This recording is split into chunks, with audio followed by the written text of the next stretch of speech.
Yeah, I think there's this mindset in America that we have to have it all. We have to give our kids the perfect life, and we have to have the perfect careers, and we have to have this perfect marriage.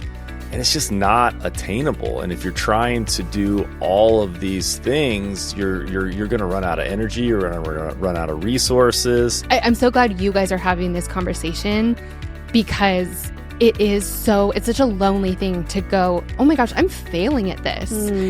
Hey, everybody, and welcome to the Paula Ferris Show. I'm your host, Paula, and my plus one is in the house today. Johnny's back. Thanks for having me back. Thank you, John, for being here. And by the way, you got a new camera. I did. I'm a big fan of this camera. It's called it's an eye contact camera. So I'm looking right at you, but my camera is right over the screen. So it looks like I'm looking right at the camera. You're looking deep into my eyes. I just thought that you were like paying attention to me instead of looking through me. But what I noticed about your new camera, and by the way, if you're watching on YouTube, you can watch the show on YouTube as well. The color looks different. You look bolder, more dynamic. Maybe that's also because you did a cold plunge right before you decided to record this. I did do a cold plunge this morning to wake me up and get me going. And so I'm ready. So yeah, got a new camera, had a cold plunge today. I'm ready to have a fun conversation. Well, I'm so glad you're here. And John, we have a lot to catch up on. And the people have been demanding that you come back to the show. I don't know what that says about me. I'm not going to be offended by it, but they love it when Johnny Goodtimes is on the show. So, well, you said it. I'm a plus one. You're a one, but plus one now equals hopefully 3. That's weird math. That's so weird. Well, we do say that we're not each other's better half. We're each other's better whole with a WHOLE, because you have to be a whole person to be in a relationship. So anyway, okay, we just totally went down a rabbit hole. That is not what the people came to hear. So John, we have had great conversations. We did a series on menopause, and thank you for joining that conversation. I thought it was so fascinating and also so important to be a supportive partner. Yeah, I learned a lot and was very interested. And I feel like I have a better understanding of you and some of the things that you've been going through that maybe I wasn't really aware of. Mm-hmm. And I think I'll be more prepared for, this next several years as your body and menopause start to settle in, and hopefully I'll be a more supportive husband. Well, I think just showing up was big. And if you haven't listened to the series on menopause, and I just encourage you and your partner, it's so important to bring our partners into this conversation and to keep talking about it to really affect change. And we did a series back in August about college, something that we're going through right now. And, starting with that why are we even considering it? Having the conversation about how much we can afford as a family has been really key for us in terms of just setting the stage with our daughter, who's a junior. Okay, what are you looking for out of this college experience? But also, here's what we have to offer you financially. So this is going to help inform your decision about where you go, because anything on top of that's going to be on you to take out loans. So that's been really big for us too. So if you haven't listened to the college series that was in August, encourage you to do so. And then this month, John, really been talking about our family-friendly policies and the state of the family here in America. Had Neha Roosh from Mother Untitled, who really wants to shift kind of the narrative around at-home parenting and ambitious women and men leaving the workforce. And then we had former Prime Minister of Australia, Scott Morrison, to talk about things that we can learn about how supporting families through policy can boost our economy. Because I think where we've gone wrong, and I don't know your take on this, John, we've made it a political issue. We have politicized it. We've reduced it to socialism almost, right? But like supporting families through policy, these aren't handouts. We're talking childcare subsidies. We're talking paid family leave. We're talking universal pre-K, child tax credits, things that will all bolster our economy. Do you think we've politicized the issue, and maybe that's where we've gone wrong? Paul, what do you mean that we politicize this? That we have made it a Democrat or a Republican issue. The Democrats are for this, the Republicans are against something, instead of just like what I loved about Australia and Prime Minister Scott Morrison is he said we had wide bipartisan support. He said it boomed our economy by supporting family-friendly policies. Whereas here we politicized it. We've reduced it to socialism, Or instead of looking at it through a big picture, like this is an economic issue. Like if we don't continue to have kids and have families, we won't have a labor force to grow our economy. Instead, we've made it about politics instead of the economy. So I think that's where I'm coming from, that we've made it a political issue, a partisan issue, rather than an economic issue. There should be wide bipartisan support to support families, because when families win, everybody wins, especially the economy. Families are strengthened. It's great for gender equity. Does that explain it? Yeah, that makes a lot of sense. And Okay. something I'd like to say to you, Paula, is just thank you for these last couple of months of just bringing some of these topics to the forefront. I'm not only a participant and host on some of these podcasts, but I listen to these podcasts, and I've learned a lot. And I think you're talking about some topics that aren't talked about a lot, or you're educating myself, you're educating other people. So thank you for doing this, Paula. Can we just have a moment of silence for John just giving me a compliment? I'm going to take that to the bank. Yeah, no, you deserve it. Oh, you're awesome. But yeah, I think we politicized it a little too much, but we do have the lowest birth rates in over a century. Dr. Jennifer Glass, a sociologist, was on the show last week to talk about, should we care? Why should we care? And really like the lack of support. And again, this is not a political issue. I don't care who you vote for, everybody. Like, just vote. I respect whatever is your issue or whatever your issues are. Just vote. Do what's right for your family. But I think that we have to do better by families. We just have to. And I don't know what I want to do, John, but I'm just like, my wheels are spinning on how we can make this a bipartisan issue and make it more about the economy. I don't know if you remember over the summer, the Surgeon General, Vivek Murthy, issued a warning that said parenting may be hazardous to your health. And he said 2/5 of parents are so stressed, John, they can't function. Half of parents term that stress completely overwhelming. And he calls this an urgent public health issue. We are so stressed out. It is now a Surgeon General warning about parenthood that it may be hazardous to our health. Yeah, I don't think we think about this enough. We just say, hey, this is life. This is, if you're going to be a parent, this is how you have to deal with being a parent. Suck it up, buttercup. Exactly. Right? But yeah, it is having some effect on our physical health, our mental health, and stressing out some of our relationships, especially in a marriage. Yeah, the Surgeon General gave some reasons why we're more stressed out than ever, and I think he hit the nail on the head. Childcare costs are on the rise. We've seen childcare in the majority of states. It costs more to send your kid to daycare or for childcare than it does to send your kid to college in state for a year. Like, that's just bonkers. And some statistics, and it's almost as competitive just to get them into these daycares. Oh my God. I'm so glad we're past that stage. But look, we haven't forgotten how stressful it was with our 3 kids. Like, we had to have a nanny and then an au pair, mainly because our schedules were so crazy. We couldn't do daycare. Like, I went to work at 3 a.m. I don't know any daycares that are open at 3 a.m. But childcare costs, he said, is one of the stressors. Another is we just have more demands on our time. And it's not a family-friendly environment. It's your kid, your problem. You wanted kids? Well, you got to figure it out. That's kind of the attitude.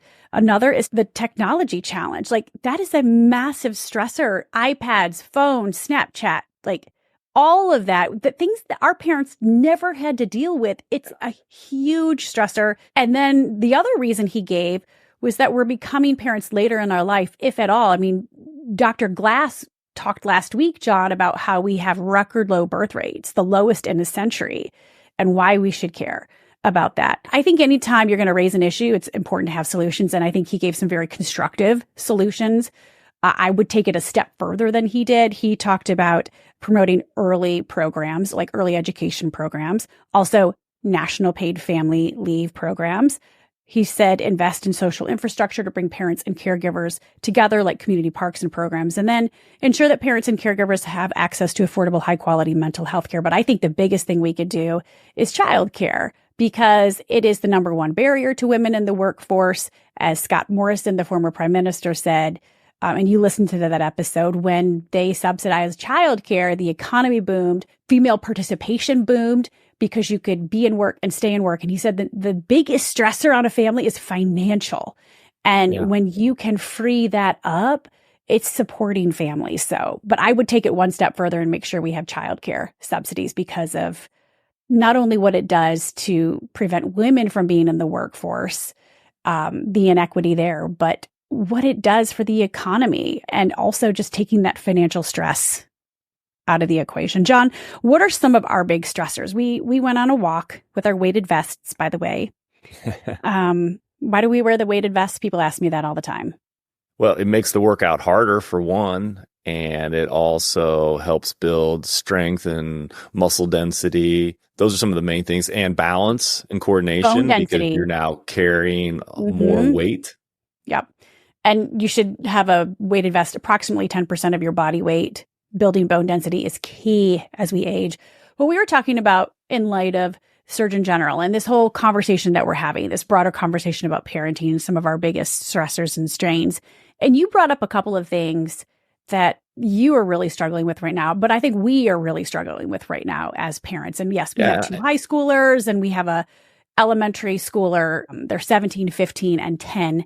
But I think that these are universal stresses and stressors with just about any parent. What are they, hon? Yeah, I would say that just the overstructuring of our lives with our kids, obviously we want to be organized. We do want to have some structure, but we almost are giving our kids too much structure and not allowing them to be autonomous, make decisions for themselves. We say, hey, I'd like to sign you up for this activity or this sport.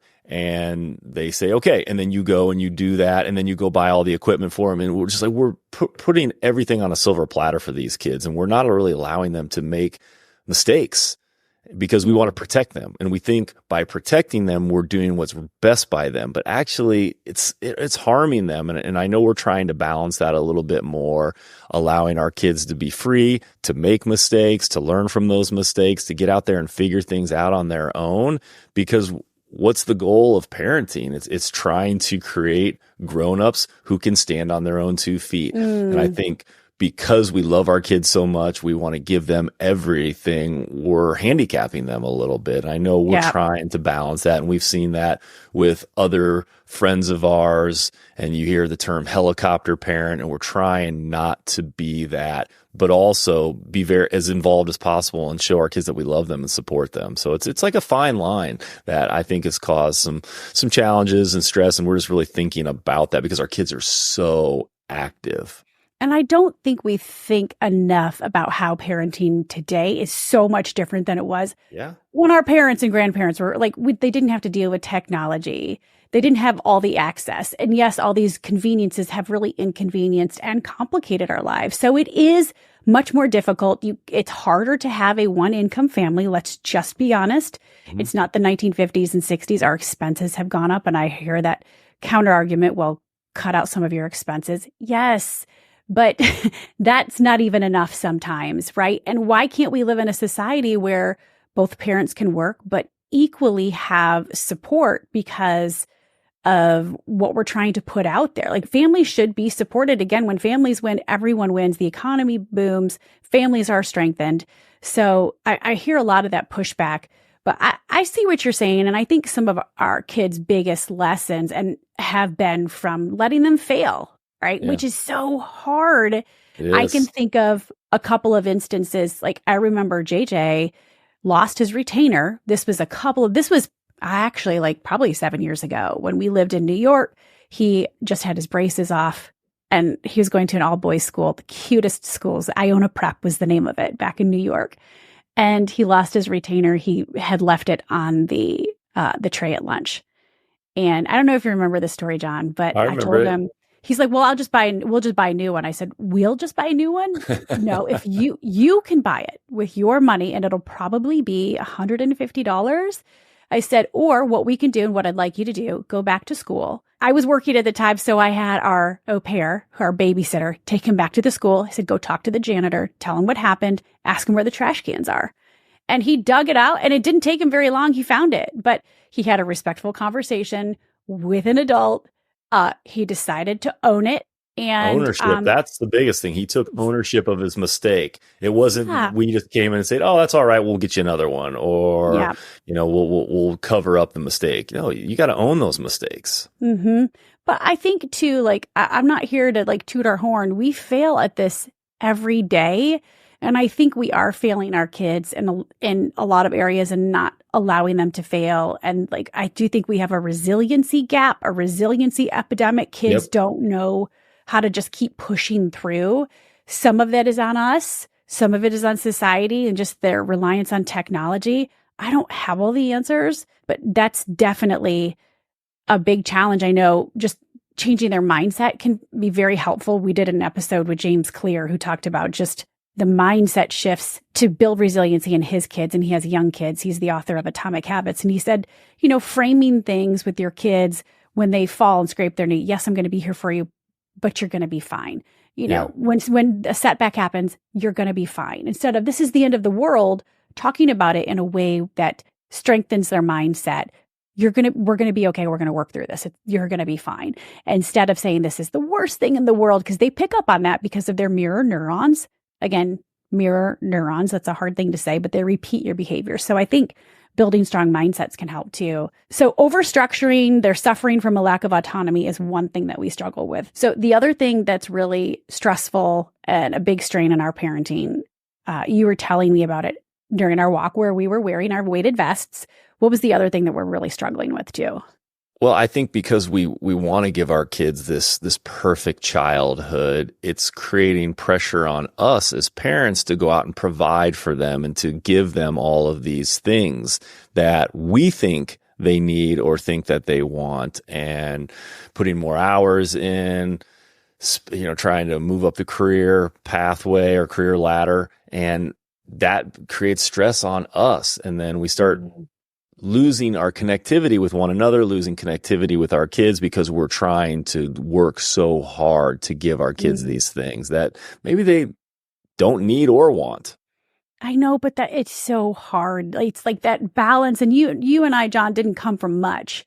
And now we have more than we ever had when we were younger. So it's also that balance of giving them more than we had, but also making sure that they're still grateful and not giving them too much.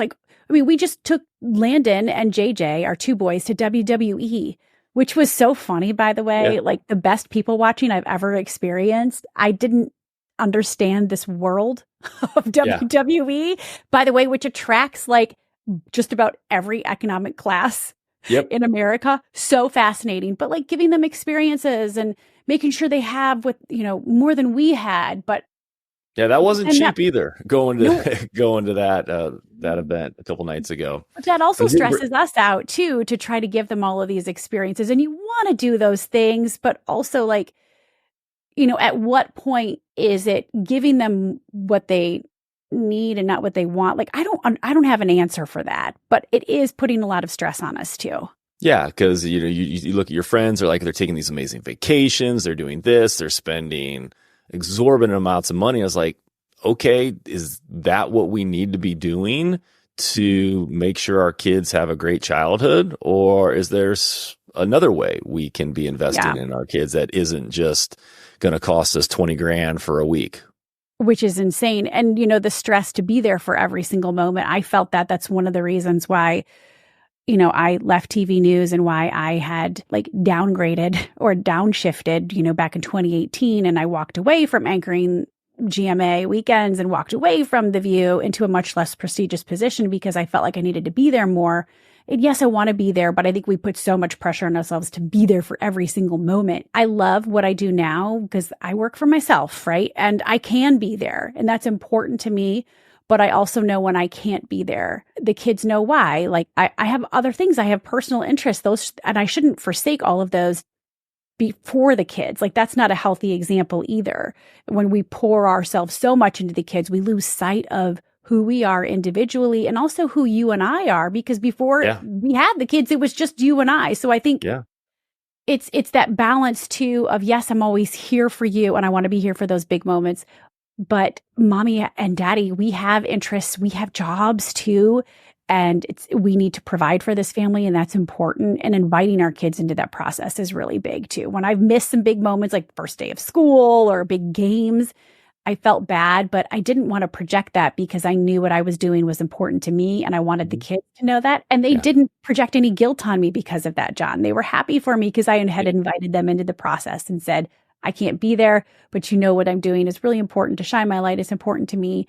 And it's great that you have your friends and other family members around, and they can celebrate with you too. So I think we also in America try to raise our kids on our own in a silo, without a community, without a village. And we're like, well, I want to be the one speaking into your kids. And yes, that's important, but it's also important that they have other people speaking life into them, doing life with them, helping to raise them so that the pressure isn't all on us. John, in saying all of this, we have a very special guest today. We're going to check in with her for about 15 minutes. Her name is Stephanie May Wilson. I've heard great things about her. You've told me a pretty cool story, and I'm looking forward to meeting her. So Stephanie is a mom of 2 twin girls. She and her husband moved to Spain a couple of months ago because of the stress and strain of raising a family here in America. So one of those reasons was childcare, but she is going to tell us why she did it, some of her early observations, which are fascinating about the differences between how we do life here in America as a family and how other countries do life as a family. But she said she felt like she was failing at parenting, just like the U.S. Surgeon General has warned that it may be hazardous to our health. She said it was very hazardous to her health. But she also says that the deck is essentially stacked against us as parents here in America. So she's going to bring some really interesting insight. Stick around to the end of the conversation to hear John's and my takeaways from the conversation. Without further ado, John's new bestie, Stephanie May Wilson, on why she moved her young family from Nashville to Spain. Stephanie, meet John. John, meet Hi, Heidi. Stephanie. It's so great Nice to meet you. Yeah. This is so fun. Isn't this so fun? Isn't technology cool? Like, we're in a small town in South Carolina. You're in Spain, somewhere in Spain. Yes. Where are you in Spain?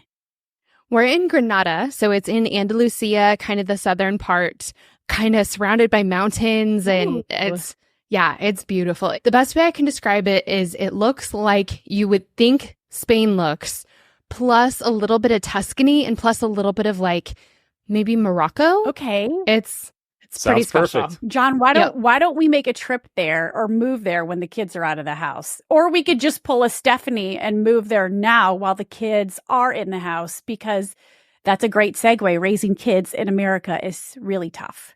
Really tough. So much so that the U.S. Surgeon General issued a warning for the first time saying parenting may be hazardous to your health and declared an urgent public health issue over the summer, Stephanie, which I'm sure you're aware of.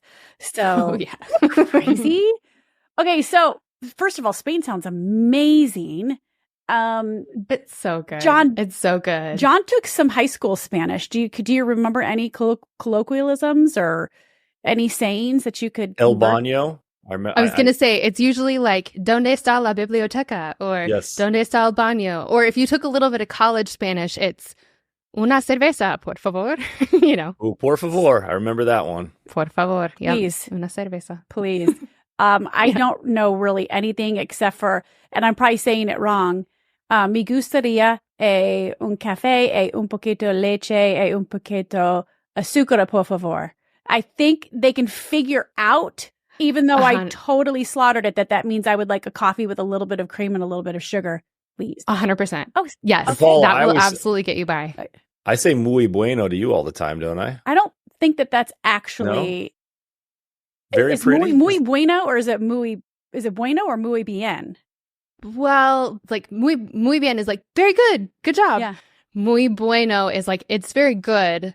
Muy bonita is very beautiful. Ooh. Bonita. Oh, I got to add that one. Okay. All So when our daughter, who's 17, looks beautiful or fancy, we should say, and she is strong, we should say that too. John says, "Ooh, you're very mooey right now." He just says mooey. That's so fun. It's so fun. For some reason, my sweet dad, does not speak a lick of Spanish, but he was so much of the inspiration for me for learning Spanish because he always thought it was so cool that I was learning. And it would infuriate him whenever we'd be anywhere with anyone who spoke Spanish and I would revert to English. And he would go, "You have this gift, like use it." Right. But he would walk around our house and say, "Hola, por favor," which means nothing. I mean, it means hello, please, of or something. Yeah. Yeah. You're so like, but I love the dad Spanishisms. It's so good. yeah. Did you hear that, John? You have dad Spanish. Yes, I got it. And you also, we should say dad Spanish despite a couple of years of high school Spanish. So Stephanie, we're so excited to have you on today. And, John and I have been talking before this conversation about that U.S. Surgeon General warning and some of the stresses and strains and some of our own struggles with parenting this generation. But first of all, tell us, why did you do it? You lived in Nashville. You and your husband have twin girls. Why did you move to Spain? I know there are many, many reasons we've spoken earlier, but in terms of family and raising a family in America, why did you guys decide to make this really cool move, but brave and scary move? It really is a bunch of different reasons. So I'll try to rattle them off because it isn't just one. Our kids are amazing to us. They're 3.5, almost 4, and they're just learning everything. The things that they are picking up and storing and memorizing are amazing. And we saw this really cool window of I wish that I could have learned Spanish at 3 and not as late as I did. It would have been so much easier. So that was one thing, is that we really want them to pick up a second language when it's the easiest it'll ever be. Another thing was the cost of childcare was absolutely just killing us. And it wasn't just the cost of childcare, it was the cost of sort of everything. Our whole life felt so big and clunky. And we made all these decisions intentionally. We're really intentional decision makers. But we woke up one day and we're like, whoa, it feels like we are trying to live life in 4 layers of ski suit gear. Wow. We just, we're spending so much time trying to take care of our life instead of our life sort of taking care of us. And so we just wanted to shed some layers. We wanted to drastically reduce our cost of living because, again, it just was absolutely unmanageable. And we had cut everything that could be cut. We'd thrown it all overboard, and it was we just can't keep this going. Also, why do we have so much stuff? How do we have so much stuff to take care of and so many passwords and so many things to organize? And it just, life felt so heavy and we wanted to lighten our load. And then the last really big reason is, some of the stuff that's been going on politically for the last forever. I don't know. It's hard to kind of give a start date, but specifically gun violence has been something that really, really has touched my life. And I just kept thinking surely this is going to get better. Surely this is going to get better. Surely this is going to get better. And then I had to start sending my own kids to school and, had some really scary days, some scares, I guess. And I'm I can't do this. And I don't know what that means long term because, both of our families are in the States. So I don't know if we can say we'll never come back. That's not the plan. But it does feel how are we going to come back? Right. Because it's such a heavy thing to carry that your kids aren't safe. Yeah. It's tough. Yeah. So that was another big reason. That's tough. John, what do you think about those reasons, especially the childcare and just the demands on our time and how stressful it is to be a parent here? Yeah, I think there's this mindset in America that we have to have it all, and we have to give our kids the perfect life, and we have to have the perfect careers, and we have to have this perfect marriage. And it's just not attainable. And if you're trying to do all of these things, you're going to run out of energy, you're going to run out of resources. And I like what you said, just shed some layers, making life simple. If we look back a few generations, life was a lot more simple. Yeah. Technology is a great thing, but it's added a lot of challenges, and sometimes we're missing out on those moments of just being present with our families and with each other because we're trying to do so much and we're trying to provide this perfect environment for our family and kids to grow up, and that just doesn't exist. Yeah, it does. Yeah. So now that you've shed some of those layers, how are you feeling? There is part of me that thought that the second we arrived, we would all these things would sort of lift off of our shoulders. And very few things actually work that way where it's just sort of this flip of a switch. So we're still in the process of shedding some things. But every sort of layer that we peel off has just felt so good. We got rid of probably 9/10 of the stuff that we own before we left. We still have our house. We're renting it out, and there's some furniture still in the house, and we have all of our like super special things stored, and baby blankets and things. But we really got rid of like almost everything we own, and that felt so good. Looking at our budget every month and going, what's the smartest thing we can do with this money that we have left over? Wow. Is like, that is a conversation we have not had in a very long time. One thing that was so wild to me was, we got to Spain and we didn't know where our kids were going to go to school. We thought we were going to do private school, which we could have scheduled or like gotten into ahead of time. Last minute, we decided we were going to do public school so we could be really in the neighborhood, and we weren't able to go see them or talk to them ahead of time. So it was like school was going to start in 3 days, and we had to figure out which school our kids were going to. How we got our kids into daycare back home, we were standing in lines at daycares that had just opened at like 3:00 in the morning to get spots, and like still we barely got spots. We're paying like just unbelievable amounts and barely getting in and getting turned away by places and told that there's 2-year-long wait lists and all kinds of things. So we come into these schools just absolutely terrified. Like, do you have spots? I know that school starts on Tuesday. Like, are we going to get in? And the amount of times that I was told by Spaniards, tranquila, like chill out. It's going to be okay. There are spots. I mean, we got to pick from several fantastic schools that all had spots for us. And we were like, amazing. What is this like? Yeah.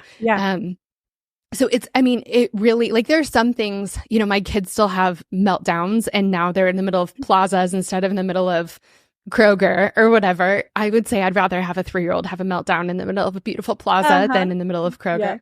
Yeah. So, there's still, totally normal life, but it really does. Like, we're just carrying so much less and have extra. And I can't imagine what this year would look like if we were back home, because we really were just sort of just so much at the end of ourselves. Yeah.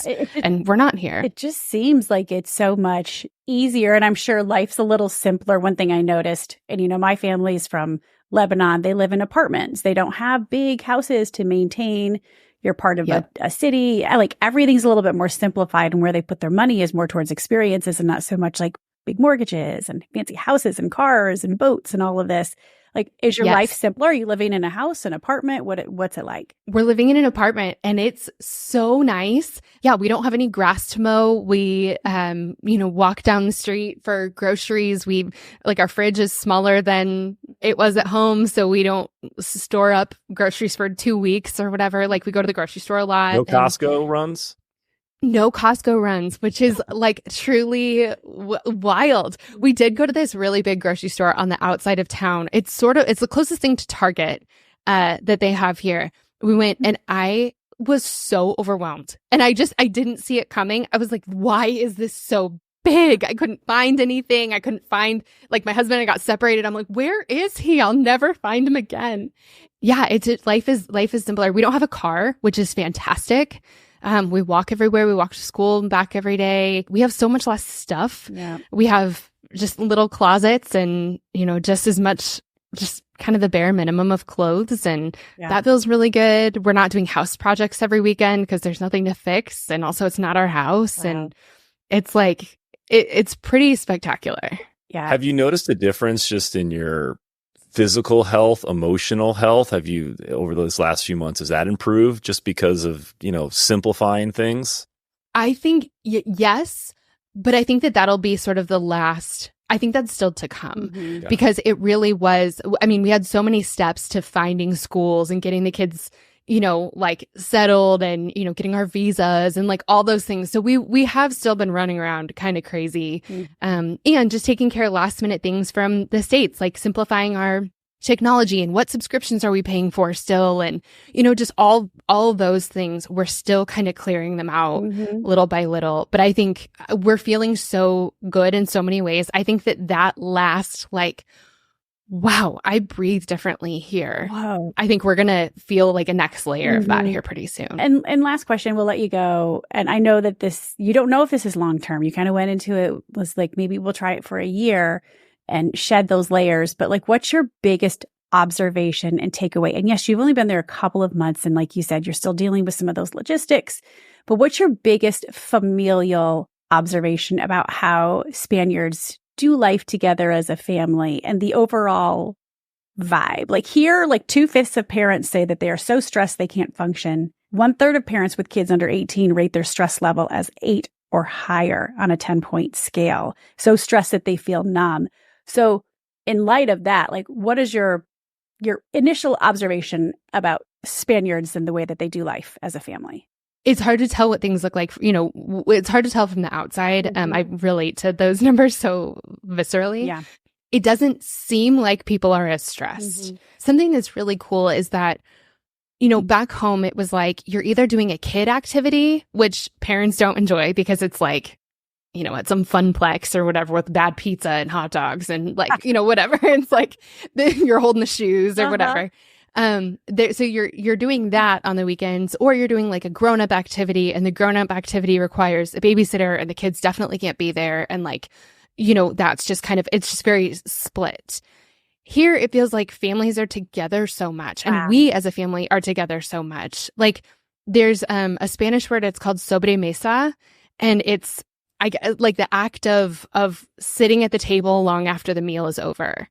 And there's so much of that, like, especially on the weekends, families everywhere just gathered around tables at restaurants, hanging out, eating, just being together. And we've done so much of that since being here. So much. Like just a couple of days ago, we were at this really great restaurant and had this fantastic cheese board and wine, and the girls are there, and we're just, the four of us are just sitting there and spending time together. And it's just, families are together so much and enjoying each other's company so much. Yeah. That's awesome. That's, I think, the goal, right? Just that family time, undistracted, spending time together. That's how it is in Lebanon too. So they live in small apartments, and then they'll push the dining room table to the side and everyone will dance. Or, you know, it's so different. It's such a different vibe and such a different lifestyle. And a lot of togetherness. So you're going to write a book, right? I'm just putting that out there, like Raising Bebe. I can't remember who wrote the book, but she wrote that book, Raising Bebe in France. I fully expect you to write a book about your experience raising kids, American kids in Spain. I think it's going to be fascinating. So fun. So fun. Well, you guys, thank you for having me and for giving me space to talk about this. I'm so glad you guys are having this conversation, because it's such a lonely thing to go, oh my gosh, I'm failing at this. And to actually realize, like, no, you're playing a game that's not, you're gambling in Vegas. Like it's the house wins, you know, it's stacked against you. And also everyone feels that way. Yeah. And it shouldn't be that way. But I think that knowing that everybody does feel that way just makes it a little less lonely. So I'm really grateful to you guys for tackling this subject and following along. Well, we're honored. John, do you want to say anything in Spanish? Goodbye. No, I want to take away 2 words. These are my 2 favorite words you said. First one was tranquila. Is that chill out? Am I saying that right? Tranquila, like tranquil. Tranquila sounds like an alcoholic drink. It sure does. I was like, what is that? Yeah. Okay. Tranquila. Tranquila. Yeah, like tranquil. Soba de mesa. Sobremesa. Like SOBREMESA, like over the table. Sobremesa. I like it. Give me the R. Sobremesa. Sobremesa. I can't roll my R's. I don't have that.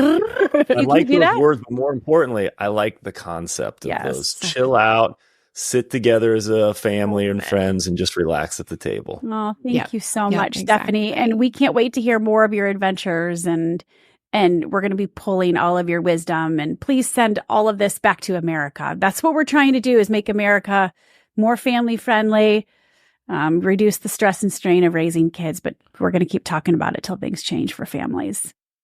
I love it. Thank you. And we'll be visiting soon. I mean, yes, please. With or without kids. Sure. So, yes, please. Thank you, Stephanie. See you, Stephanie. Thanks, guys. Oh, technology's so amazing, isn't it, John? We can have that conversation with Stephanie. She's in Spain. We're in South Carolina. Yeah, it was pretty cool to hear her story, and just, you know, she was very open and honest about the reasons why she moved to Spain and her experience so far. Yeah. And like she said, if you feel like you're failing as a parent, we're essentially set up to fail in this country. And I'm not trying to be a downer. That's just how it is. But the more we talk about it, let's change it for the next generation. Yeah. And what were those words that you took away again? Tranquila and Tranquila tranquila. and sobre mesa. Yeah, the family. It's all about the family. Yeah. And relax, stay a while at the table, talk. One of my takeaways from the conversation was that they were just trying to shed layers and make their life more simple. I think she said they sold 90% of the things they owned, which is extremely freeing. We've made some moves. Like when we moved to New York City, we pretty much had to do the exact same thing. We moved from a 3-story condo to a 1,200 square foot apartment. And sometimes that can be very freeing just to kind of get rid of stuff. We think we need this stuff, but as soon as we get rid of it, we actually are like, well, why did I have it in the first place? I didn't really use it that much. So that's pretty cool to hear that they're doing that. Yeah, it can be very heavy and burdensome. And it can weigh you down without you even knowing that you're being weighed down by all these things because you have this mental backlog of everything that you have. Yeah, I thought it was really fascinating. And it all ties into the Surgeon General's warning about the reasons why we're so stressed out. Childcare is one of them. That was one of their main reasons, but also the technology that we're struggling with. And we just have more on our plate as parents. And she made a really good point. Like when you do things here in America, you're either like hiring a babysitter and it's without your kids, right? Or you're taking your kids to a little class and you're having bad pizza and bad hot dogs, and you're paying an exorbitant amount of money just for them to be entertained, right? It's not like that in other countries. And look, we're not trying to like be any other country. We need to be America. This is a special country, but let's just do a better job of supporting families through childcare, through paid family leave, through our attitudes. Even I think that's something we can change without costing $1. Just, I am my brother's keeper, right? I understand that children are the greatest natural resource of our country. They're the future of our country. And to have that community aspect where I have a vested interest in this next generation, because it is the right thing to do, but also it's good for the economy and everybody has a stake in it. So I thought that what she had to say was fascinating. But looping back to earlier, John, when we were teeing up this conversation with Stephanie, you talked about that struggle of overstructuring our kids, something that you and I think American families and American parents, we're just not doing a great job of. We're overstructuring, we're doing too much for them. And we saw some really good tips and takeaways on Instagram of things that we can work towards with our kids to setting them up for success and taking a little bit of the stress off of us. Because sometimes it is easier just to do it ourselves, but that's not good for us. We can carry it out, but we were never meant to, and we will break down. And we will burn out. Not good for us. It's not good for our kids because they need to go and be able to be good citizens, grown-ups and adults, and stand on their own 2 feet. And if we wait until college or even after college for them to try to figure it out, I just think that's too late. So I love this thing that we found on Instagram, and you want to share some of the things. It was like a question and answer, and we were going through trying to answer those questions for our kids as well. I'll put a link in the show notes to this particular post, but it was all about our teens suffering from a lack of autonomy, resiliency. We're doing too much. And here's some things that we can do actively to enforce that autonomy, right? One thing is get them to make dinner. Even if they're young, they can do this. They can help pick it out. I know that like Landon had this cookbook, this Disney cookbook that he loved, but get them involved in making dinner. And also teaching them these skills is important.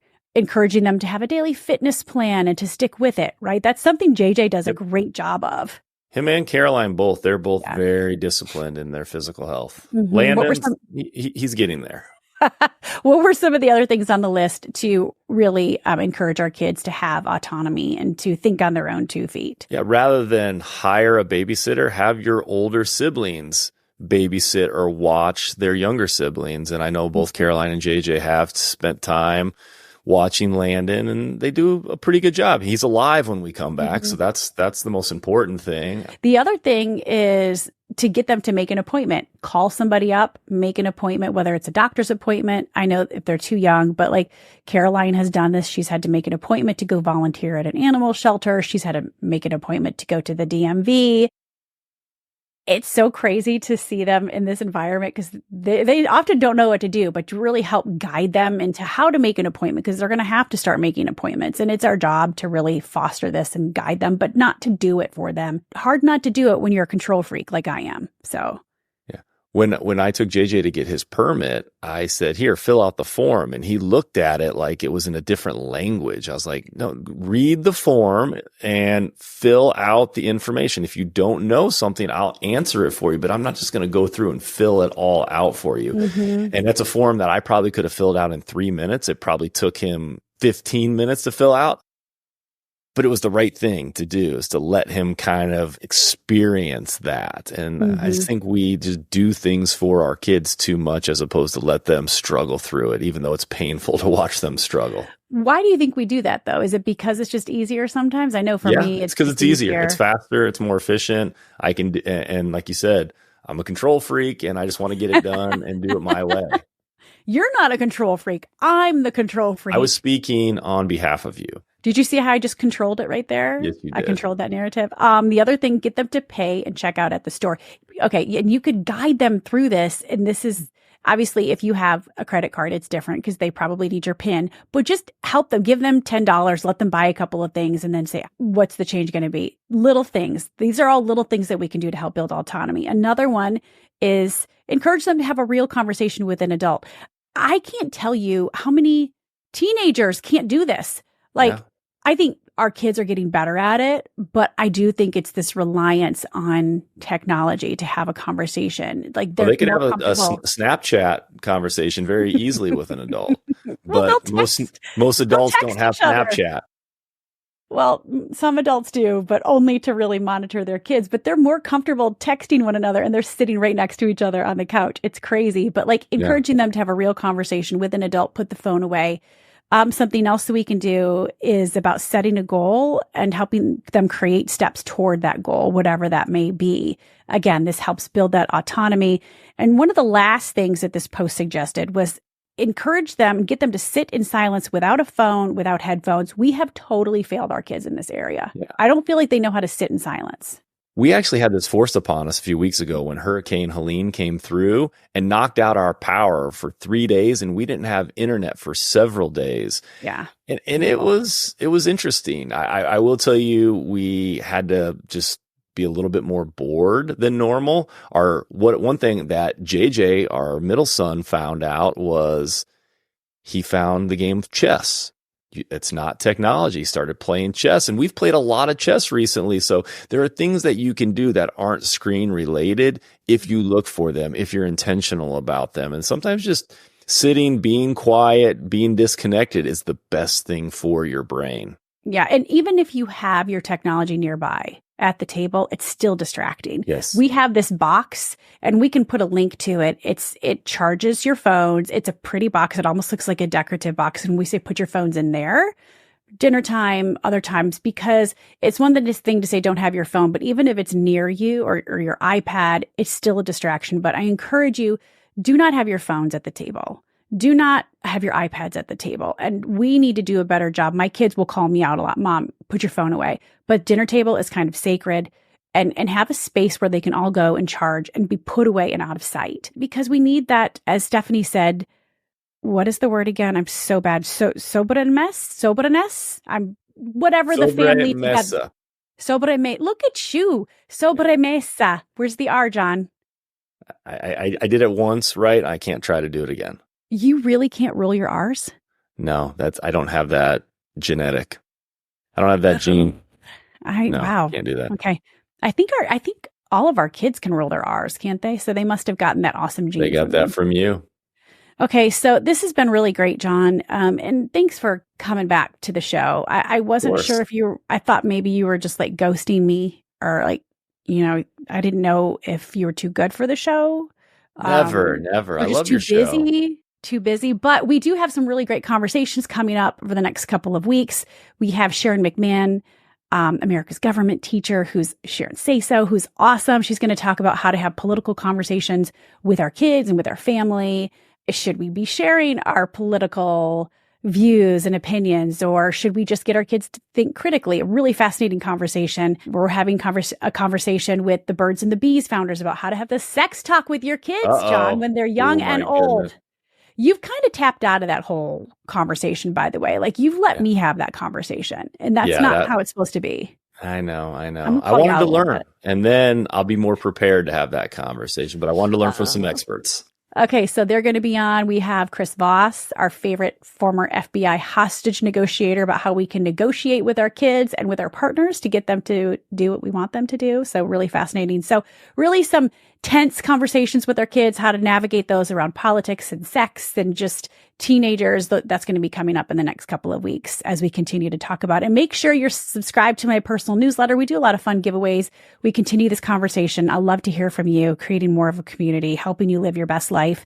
Yeah, make sure you're signed up for that at paulaferrisofficial.com. Anything else you want to add, John, before we sign off? Say just sayonara? Once again, thank you, Paula, for the conversations that you're bringing to the table. I think they're extremely relevant and educational, and we're all better for them. So thank you, Paula. 2 compliments in one. 2 compliments. Podcast? Yeah. I want to make sure if you didn't hear the first one, you got the second. Oh, I always hear you. Yeah. I don't always listen. That's true. Or wait, Very is it the other way around?